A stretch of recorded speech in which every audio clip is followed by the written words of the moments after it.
Salut à tous, j'espère que vous allez bien. Aujourd'hui j'avais envie de parler d'un sujet, c'est l'apprentissage des langues. Là on vit aujourd'hui dans un monde où on pourrait se dire c'est peut-être pas plus vraiment utile. Il y a ChatGPT, il y a les traducteurs automatiques, il y a bientôt des lunettes qui traduiront en temps réel. Donc ouais, tout ça c'est très bien, mais malgré tout ça, je pense qu'il y a un minimum qu'il faut avoir. Si tu parles français comme moi, le minimum qu'il faudrait avoir, je pense, c'est la langue anglaise. Je ne vais pas passer 10 minutes à t'expliquer pourquoi l'anglais est important, on le sait tous, que ce soit dans le travail, que ce soit dans l'entrepreneuriat, que ce soit dans la vie quotidienne, que ce soit pour accéder à l'information générale, que ce soit pour tchatcher avec des inconnus vite fait comme ça. C'est la langue internationale. La langue de l'Empire. Point.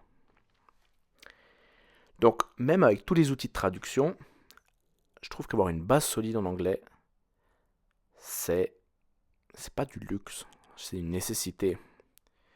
Et puis c'est ultra valorisé, et puis c'est aussi assez valorisant finalement. Moi je vais te donner un spoil. Moi les langues, ça me fait chier d'apprendre ça.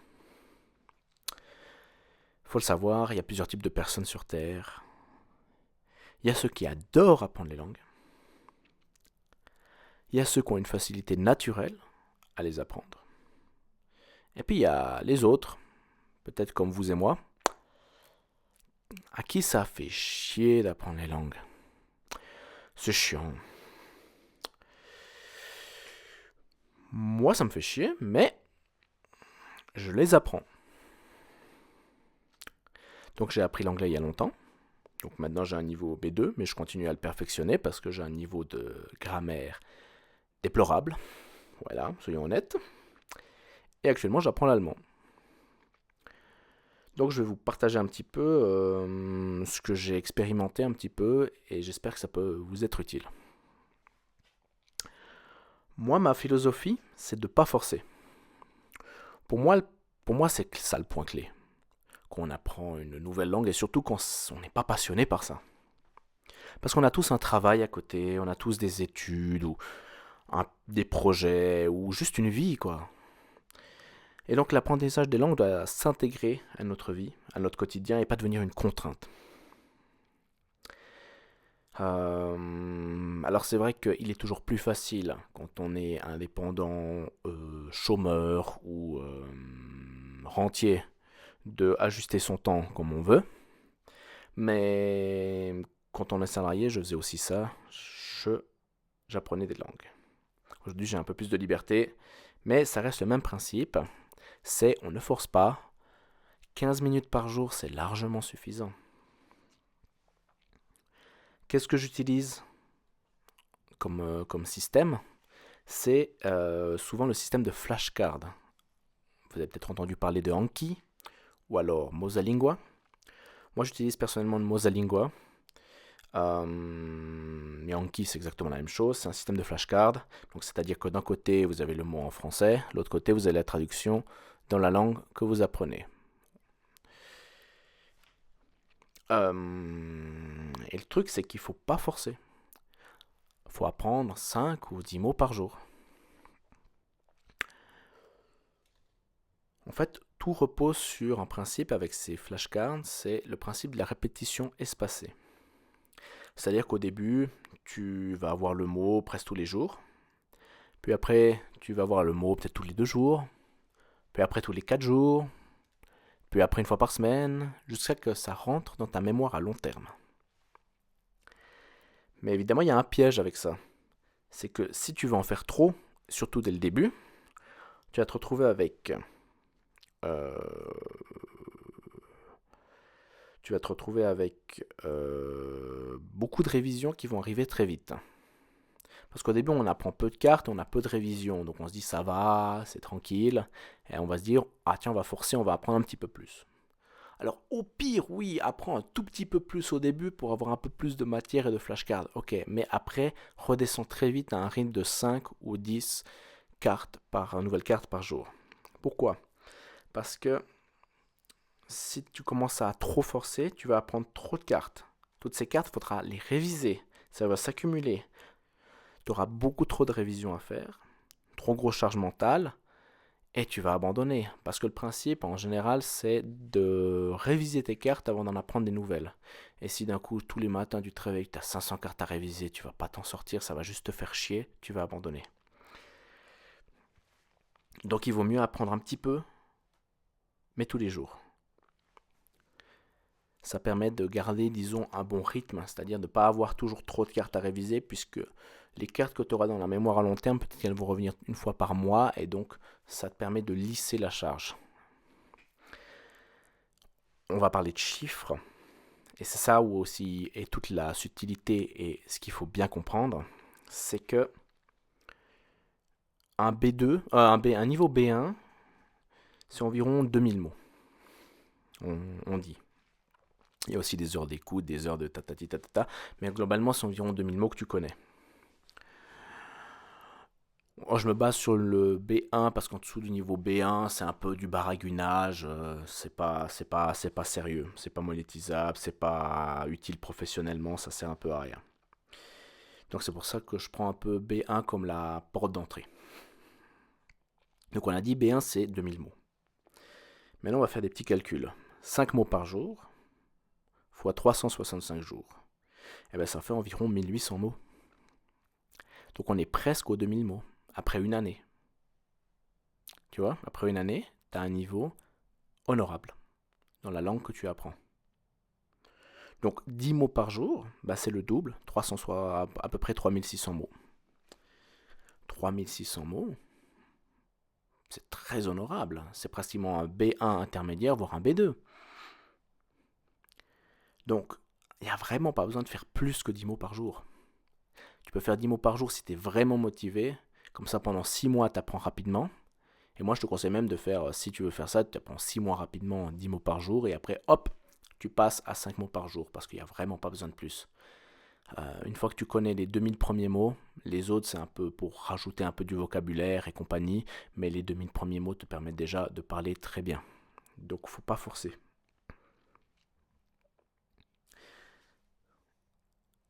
Et puis si t'as pas le temps, t'as vraiment pas le temps, t'es débordé, bah fais que 5 mots par jour. Au bout d'une année, tu auras un B1. Et puis tu passeras que 15 minutes par jour. C'est pas la mer à boire. C'est ça le truc, c'est qu'on veut se dire, ah, il faut quand même s'investir, on veut en faire trop. Mais non, il faut croire au processus. Vraiment, c'est assez incroyable. On se dit, mais jamais je vais retenir ces mots. Et après, ils viennent tout seuls dans notre mémoire. Il faut vraiment croire au processus et il faut être patient. Je sais que la patience, c'est un peu le gros point noir de notre siècle, de notre ère. De notre ère. Euh, on n'est plus patient, on veut tout de suite, on veut tout apprendre tout de suite, on veut tout de suite. Et on charge trop, on abuse. C'est un marathon apprendre les langues, c'est une question de patience.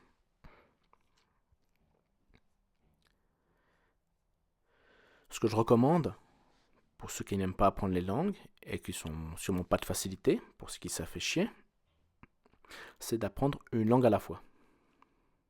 Moi, j'ai d'abord appris l'anglais, puis je l'ai solidifié jusqu'à atteindre un bon niveau B2, que je continue à perfectionner, mais plutôt en grammaire, j'apprends plus de mots en anglais. Au bout d'un moment, après quelques années, il n'y a plus besoin du système de flashcards, vous avez les mots, vous avez la langue qui est intégrée. Il faut juste la pratiquer de temps en temps.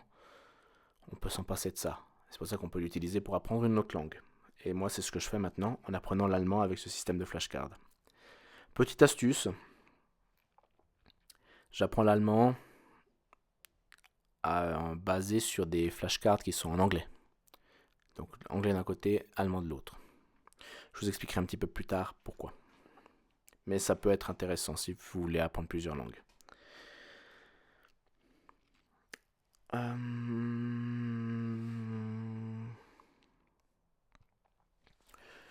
Résultat,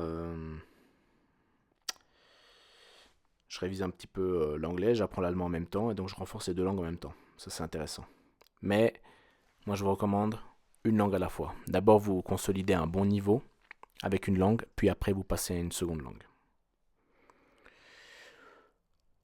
Donc, enfin je vais vous le dire maintenant, tous les niveaux, toutes les langues n'ont pas le même objectif de niveau. Vous n'avez pas besoin de mettre toutes les langues au même niveau.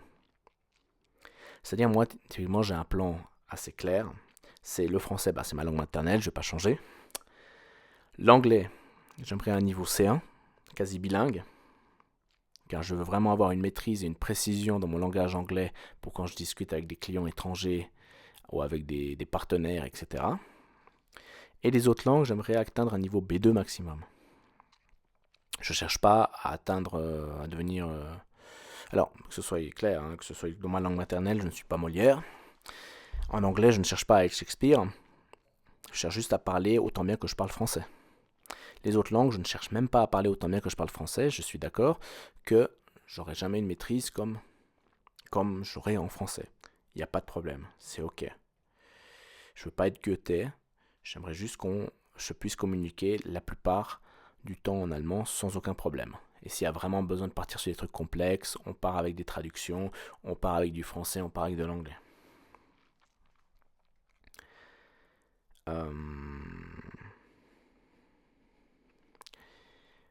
Vous, tout dépend de vos objectifs. Peut-être que votre objectif, c'est d'avoir juste un anglais B2. Peut-être que votre objectif, c'est d'avoir un anglais parfait et de faire comme moi, donc de parler ensuite dans les autres langues, avoir un niveau un peu moindre. Donc ce que je vous ai dit aussi, c'est pourquoi j'apprends les flashcards allemands basés sur des mots en anglais. Ça me permet d'entraîner encore plus ma langue anglaise et d'apprendre l'allemand en même temps, et donc je renforce les deux en même temps. Et je perfectionne mon anglais parce que mon anglais, l'objectif, c'est vraiment d'être bilingue ou quasi bilingue. J'utilise aussi Duolingo. Oui, mais intelligemment, on va dire. Duolingo, ça a énormément progressé, donc c'est plus comme au début. Peut-être que vous connaissez à quoi ressemble Duolingo. Il y a un petit chemin, chaque unit, ils appellent ça unit, ont un petit chemin avec des petites cases où il faut d'abord passer sur la première, puis la deuxième, etc. Et puis souvent, vous avez environ 6 exercices, 6 leçons dans la première boule, on va dire, puis après des petites révisions comme ça. Moi, ce que je fais, c'est que je fais que les leçons de la première boule, puis après, bam, je passe à l'unité suivante en faisant le petit test, et je continue comme ça, parce que sinon, il y a trop d'exercices et ça prend beaucoup trop de temps. Et c'est vite chronophage, c'est vite emmerdant. Surtout qu'avec le système de flashcard, le système de flashcard est plus important et plus utile parce que vraiment, vous devez utiliser énormément de concentration pour pouvoir utiliser. Mais Duolingo est très complémentaire, je dirais, dans le sens où ça vous fait un peu travailler l'oreille. Vous voyez un peu la construction des phrases, donc vous assimilez, mine de rien, de la grammaire, mais un peu naturellement, sans vous emmerder à aller dans les règles, à comprendre les règles et tout ça, vous le faites un peu de manière empirique. Et donc c'est très intéressant, et ça c'était un point faible que j'avais au début. J'avais pas Duolingo, je faisais que sur Mosalingua, et c'est vrai que je parle bien, j'ai un bon vocabulaire, mais j'ai une grammaire claquée au sol. J'ai une grammaire de merde. Et donc l'allemand, j'essaie de le faire aussi avec un petit peu de Duolingo. Là, pareil, vous faites 1 ou 2 leçons maximum. Tout dépend du temps que vous avez. Et comme ça, ça permet un peu de travailler cette grammaire un peu de manière naturelle. Vous commencez à comprendre la structure des phrases, la structure des mots, où est-ce que ça va où. Voilà. Là aussi, le Duolingo, j'utilise de l'anglais à l'allemand. Mais si votre objectif c'est de parler B2 partout et que vous voulez conserver le français comme votre langue de base ou quoi que ce soit, utilisez le français. Ou alors si vous apprenez votre première langue, évidemment ce sera sur le français. Voilà. Surtout le truc à ne pas faire, c'est que d'apprendre 2 langues alors que vous ne connaissez pas ces 2 langues. Voilà. Une langue après l'autre, c'est très bien. Voilà. Donc, petite conclusion rapide. Pas besoin de forcer. Pas besoin de viser un niveau bilingue partout. Tranquille, on a chacun ses objectifs, faut viser les objectifs que l'on veut. Et la régularité est plus importante que l'intensité. Si vous n'avez pas le temps, vous faites 5 mots par jour. Et peut-être une leçon de Duolingo. C'est tout. Si vous avez un peu plus de temps, vous pouvez monter à 10 mots par jour et faire 2 leçons de Duolingo. Mais pas plus, ça ne sert à rien plus. Vous allez vous péter la tête, ça va vous faire chier au bout d'un moment. C'est un marathon, c'est pas une durée. Donc apprendre les langues aussi, c'est quelque chose qu'il faut faire le plus tôt possible, puisque c'est vraiment un truc où il faut croire au processus et il faut faire confiance au processus. Il faut le commencer le plus tôt possible. Donc si vous pouvez le commencer aujourd'hui ou demain, ou en tout cas mettre en place tous les outils et le commencer demain, c'est bien. Comme ça, dans une année, vous allez vous dire « Ah, j'aurai un niveau ». Ça sert à rien et c'est beaucoup plus compliqué de se dire « Ah merde, j'ai besoin de savoir l'anglais dans 3 mois, vas-y, je vais faire ça, je vais apprendre intensément ».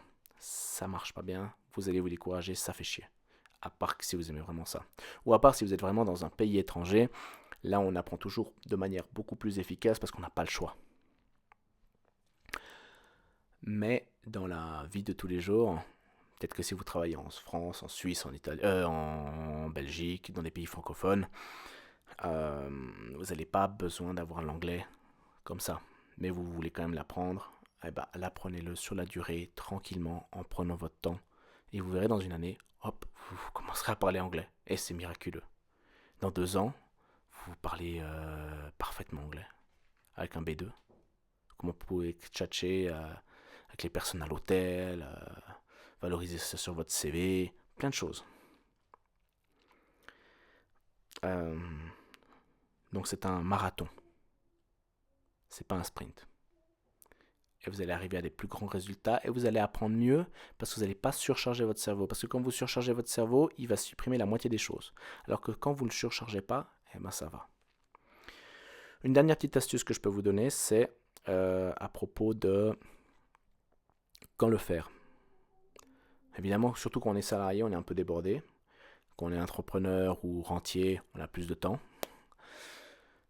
Ou on peut mieux mettre en place ses journées. Moi, je conseille quand même de le faire le matin, même s'il faut se lever 15 minutes plus tôt. Moi, ce que je fais, c'est qu'en général, je vais me promener le matin, et après, je le fais en buvant mon café, sur mon canapé. Mais ce que vous pouvez faire, si par exemple, moi, je devais redevenir salarié, ben, je prendrai la voiture ou j'irai à pied au travail.